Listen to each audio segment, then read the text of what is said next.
Earlier in the day, Ukraine's president publicly called on Putin to negotiate with him face to face, saying, "I don't bite. What are you afraid of?" Meanwhile, Putin made his own remarks. He said the Russian military offered safe corridors for civilians to flee, but asserted without evidence that Ukrainian neo-Nazis were preventing people from leaving and using them as human shields. And now this coming into our newsroom, take a look. A Ukrainian government official says Russian troops have begun shelling Europe's largest nuclear power station in Energodar, Ukraine.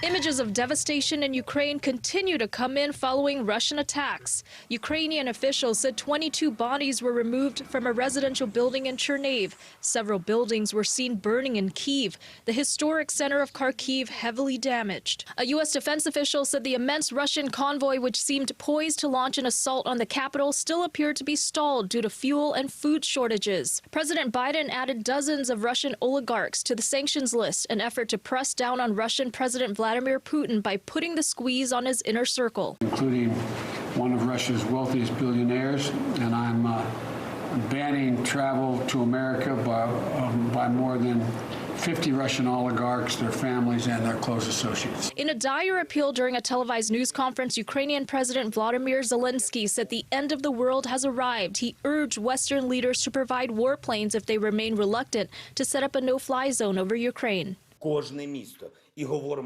Zelensky said Ukraine would rebuild and Russia will pay back everything. Ukrainian refugees were seen crowding into a reception center in Poland. The European Union said it will grant people fleeing Ukraine temporary protection. We have received already in Europe almost 1 million refugees from Ukraine. We're going to see millions more. Russian forces gained ground in their attempt to cut off Ukraine from the sea, which would be a crippling blow to the country's economy. Air raid sirens sounded in Energodar, a hub that accounts for about a quarter of the country's power generation. Russia said Wednesday its troops had taken the Black Sea port city Kherson. A resident there says food and supplies are running out. The shelves are empty. There are hundreds of people standing in the queue if you want to buy something. You don't have a choice anymore. Like, you will just go there, you will grab the first thing that you will see.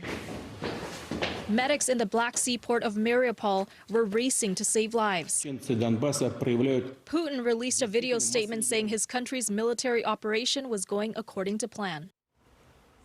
So, Kimberly, Russia and Ukraine finished their second round of negotiations trying to find a ceasefire here. What came from it?